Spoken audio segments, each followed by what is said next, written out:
I want an original story around the merchant. I want to know more about this mysterious character. Put him in Mercenaries. Well, I mean, you can do that, but I mean, I want to know what he does and just his, how does he acquire all of the equipment that he gets? Like, I want to go on like a scavenger hunt or something. Akeem, that's it. You're really setting me up for a great segue to this next thing I want to talk about, which is specifically the merchant. The Resident Evil 4 merchant is one of the best and most absurd parts of a game that is already great and jam-packed with completely ridiculous over-the-top stuff, but he also exemplifies everything that makes that game great, as well as just games as a whole. This guy first pops up in a random window like a sock puppet. He just pops up, and then he coaxes Leon to meet him around a corner with all of the subtlety and salesmanship of a crack dealer in a 1980s anti-drug PSA. He's vaguely menacing at first, and then you quickly realize how, goofy he is. And really, that is like so much of the Resident Evil series. It is scary at first, and then it's silly. And that's why it's so great. The merchant's design also completely distills RE4's visual sensibilities into one guy. His clothes and his mask and his knapsack kind of make him look like he stepped out of a fantasy RPG. And then he opens his coat, and it's very clear that his area of expertise is the other kind of RPG. And that's really the game's whole aesthetic. It's this incongruous mix of creepy old fairy tale stuff like villages and castles and giants, but it's also slick futuristic stuff like scientific laboratories and submachine guns with thermal scopes and bioengineered weapon men. It's a weird game. It's all over the place. In what universe would somebody trade an old antique goblet covered in hand-inlaid gemstones for an automatic rifle and a spray can of Bactine? Well, in the Resident Evil universe, it doesn't make any sense, but it works because video games. You will guide Leon through the most arduous, death-defying obstacle course, fighting off unthinkable horrors, and you walk around the corner, and this merchant chucklehead has folded out his little table and put up his spooky lantern that he got from Spirit Halloween, and he's there, and he's ready to buy your dead fish and chicken eggs and sell you a laser sight for your gun. Why not? How did he get there? It doesn't matter, because you're always happy to see him and he's always happy to see you because we love him. He's wonderful. I've seen theories that maybe the merchant isn't one guy, but a bunch of different guys who dress up the same and spout the same one-liners, but if anything, that makes him even more ridiculous. Like he's a scary mall Santa who sells guns. That's odd. So many games bend over backwards to explain around their own video gaminess, adding as much context as possible to try to quell any ludonarrative dissonance that the player might feel when one of the systems that makes the game fun to play shatters any sense of realism or immersion.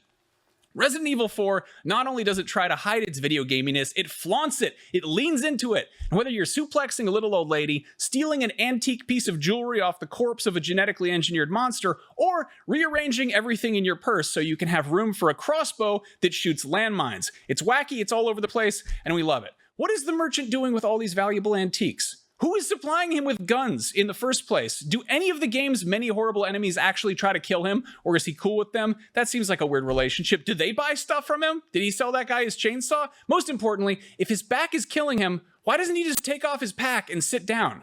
Like, get a chair. Trade one of your crowns for a chair. They're not that expensive. Also, he's apparently canonically friends with the Duke from Resident Evil Village. What do they do when they're not buying and selling stuff? Do they hang out? Do they, like, go fishing, or they... Gun convention. Antique show, probably. Yeah. Gem fair.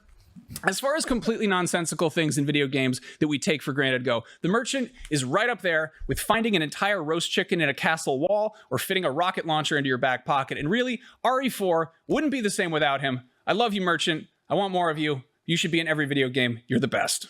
Stranger. Aww. Thank you for that was beautiful. That was so beautiful heartfelt. love story to the merchant. Who doesn't love the merchant? The merchant's great. Everyone loves the merchant. Multiple merchant thing that I've never thought of that blew my mind. I hope that's not true. I don't like they're brothers or something. There's like a whole family of them. Yes, it's a business. I mean, family tree. I looked up some YouTube video that was like, "Who is the merchant?" RE lore explained, and this dude gets to that part. It's like, maybe it's a bunch of different ones, and I just like closed the video, and I was like, "How dare you?" Okay, what do you mean it's a business? Like they all wear, like the best like the Blue Man Group. It's okay. It's like there's a bunch of blue men that don't talk that look exactly alike. So it makes sense to me. Is that your go-to group when you think of a business? They're selling you entertainment. It's a business, like the Blue Man Group. Yes, they're selling you entertainment. Are they like an LLC or a nonprofit? Did anyone ever dig into that? I feel Blue Man Group? A group is vague. I don't know. They're a BLUE. How dare you? But no, Max, I gotta say, look, I love that you gave the merchant all this love, but you and I are gonna have to duke it out a little bit because you mentioned the guy who I'm a huge fan of, and that is the Duke. Much bigger fan of his than I am of your merchant. And honestly, that's just because I played Resident Evil Village before I ever played RE4. But I have 6 reasons for you to rebut what you just said. 6 reasons why the Duke is actually better than the merchant. Always got to be a list at IGN. I mean, I gotta have a list go here. Number 1, Duke knows you. The Duke actually knows your name. The merchant, he can't be bothered to learn Leon's name. He calls him Stranger. I don't know if he thinks the S in Leon S. Kennedy stands for stranger. It doesn't. All right, it stands for Scott. Now, number 2. Wait. Is that canonical? Is Leon Scott Kennedy? Yeah, I read it on the Wikipedias. It better be. I read it on the Wikipedias. If Wikipedia is lying to me, I'm going to have some discussions with some people over at Wiki. Anyways, we definitely all agree it's not Stranger, right? It's definitely Leon Stranger Kennedy. Does that make sense to anybody? Come on, sick nickname. I think they're so close that he's got a cool nickname that only the Duke calls him. They're like that. They're buds, No, get the hell out of here. No, stay here because I want you to listen to my reasons. Number 2, Duke directs you. Now, throughout Resident Evil 8, the Duke gives you a sense of direction and provides backstory when needed to help guide you to where you should go next. Now, outside of peddling his wares, the merchant doesn't care where the hell you go as long as you come back and buy more stuff from him. He warned you not to go forward without any and not have regrets, though. That's it. He says that almost every single freaking time. He doesn't give you any new information. Come on now. The Duke actually gives you new information each and every time. He's the one that told you, spoiler alert, that your daughter was inside that damn tube. Remember that? You remember that. That's true, yeah. Thank you. Reason number 3, Duke wants to know who you are. He's not afraid to show you his face, even being so vulnerable to show you his belly and bricked up feet. Like the merchant... He's wearing a freaking mask as if Las Plagas is an airborne virus. He needs to stay exactly 6 feet away from you so he doesn't catch it or something. I mean, I want to see what he looks like underneath that mask, man. Just let me see the tip of your nose at least. We can't even see that with this guy. Now, number 4, the Duke is a conversationalist. Right? He talks to you. He wants to have conversations with Ethan outside of the typical, canned voice lines you hear throughout the game as you buy things. Ethan and the Duke exchange dialogue. Now, while the merchant's lines are, I admit, Max, they are very funny, I'd like to know more about the masked item seller. Like, show me his feet. I want to see his feet. I want to see his belly. I want to know where he goes to vacation. There's no way he's staying there to vacation. That place is fucking weird. Excuse my language. Bleep that out. Bleep that out. Bleep the F-bomb out. Reason number 5. I'm very passionate about the Duke. I love that fat man. Now, the Duke mentions his friends, which, Max, you said earlier. The Duke's, he's got a big mouth. He's got a big mouth. I was expecting y'all to say, how big is it? The Duke's got a big mouth. His mouth is it? Well, it's so big that we know because of him that he and the merchant were friends. Now, how come the merchant ain't ever mentioned that obese, oversized hobbit that sells wares similar to him, huh? That's a one-side friendship. And don't tell me the chicken came before the egg, which is why he never mentioned the Duke. I'm thinking he should have said something about a Duke, even if he was talking about cards. Anyways, reason number 6. The Duke is important to the plot. The Duke's presence later on in the game becomes part of the narrative as he's directly involved in the journey towards the end of the game. All right, he shares some meaningful words with Ethan that shows to the gamer, underneath all those belly rolls and bacon bits, there's a heart of gold, potentially plagued with a future spat of coronary embolism.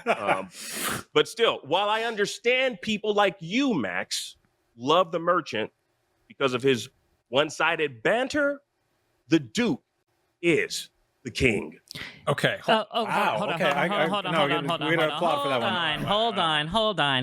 That was very good. Yes, I agree. I agree. Should we work backwards here? I have to clap on myself. Let's work backwards. Can I go first? Sure. It's very quick. Couple of claps. No claps. No claps till we're done. Has the Duke ever opened a door for Mr. Winters? Because in Resident Evil 4, if the merchant doesn't come and open a door for you, you're locked in that room. You're stuck, captured. The merchant goes out of his way. You went way more to specific. save. You said the Duke is the king. I was going to say, by definition, the Duke is not the king. That too. He's the Duke. It's in the name. It's very nice of you to say he's the king, but I shows a fundamental misunderstanding of monarchy. Look, how dare you drop a big dookie on what I'm saying right now? Okay, come on now. Look, give me this, Max. Look. He may not have opened up a physical door. He's opened up. Actually, he has opened up a physical door. His carriage. It was a door to his carriage, which you are in. Oh, fine. Okay. It just magically opens up the door to his carriage. So the Duke is important to the plot, and the merchant isn't. The merchant, you get all the cool stuff. Akeem, I clap for you. I got you. I'll be honest. 3 out of 6 of your points were basically the same. What do you mean? Which one? Hold on here. You basically had 2 points. One that he's like friendly and helpful, and the other that he like will show you his stuff. Like and he cares about you and your feelings. Yes. So he's also part of the narrative. 2 arguments more so here. than the friendly and helpful. The fact that he mentions his friends, he's just name droppy. The merchant obviously is friends with the Duke, but he doesn't feel the need to just be like, I know a guy who has a whole wagon full of machine guns and gemstones. I know an oversized guy. Like, you know, like, I don't know. It's just look, I talk about Max and Brian all the time, and you too, Jada. All right. I always talk about you all. I name drop all the time. You mean to tell me the merchant couldn't name drop this guy? I mean, he couldn't physically pick him up, but he should have dropped him. You go like, yes. You know, when you go to like a Banana Republic and they're like, can we help you find anything? And you're like, not shopping here anymore. They do that to let you know that they're watching you to shoplift. Yep. They don't do that because they care about you. 100%. Fact about loss prevention retail. And also it's annoying. I will pay more to go to a place where they don't talk to you at all. I don't even want to see people who work there. I want to be lost in the store. I get to the register. They're like, "You need help finding anything?" Like, you could have asked me that a while ago, and I wouldn't have said yes then. I'll let you in on a secret. Like, majority of the time, the workers don't even want to have to do that. No, like, we're shy. Don't get me wrong. Don't get me wrong. Like, those who love customer service and exaggerate it, like, I used to do that, and I enjoyed talking to my customers. But it got to a point where, like, in my retail experience, like, I would have district managers coming into my store watching my camera and be like, hey, why didn't that employee go and greet that person on the floor? Like, well, they said hello. Like, that's not enough. They need to be on the floor in their face. I'm just like... So you think Mother Miranda is like scolding the Duke when he doesn't go and talk to people that come into the village? Is that what you're telling me right now? I like that we're really getting deep on just the retail differences here. I don't know. There were various moments where we all collectively had like a slight grasp of what's happening here, and I feel like it's completely flown out of our hands. I've got the thing that's gonna will differentiate who's actually better. I mean, you haven't told me who's better. Like here it is. This will also Max, will decide. You're too tall to shoplift. I'm just going to say it. You can't. you can't be that big and still close. It's silly. I have too many colors in my hair to shoplift. Like, it's like, yep, it was that person with the 4 colors in her hair. No, this is what will decide it. Who gives the better sell back rate? Who buys back the weapons, buys back items for more money? That's who the better shopkeeper is, because that is putting money in the hands of Ethan or Leon, and whoever's getting more money, they're obviously being treated. We haven't talked about this. The Duke cooks for you. Like, that's is he a beautiful store thing. or a restaurant? I don't get it. He's both. You know, he's one of those. So he's a Costco. He's a Costco where you can go and get like a hot dog. Just look, can we stop comparing him to a store? I know he's big, but geez, come on. This is like very offensive. He's got big money. He's got a wagon covered in garlic. He's got a big wagon. We've all seen it. Like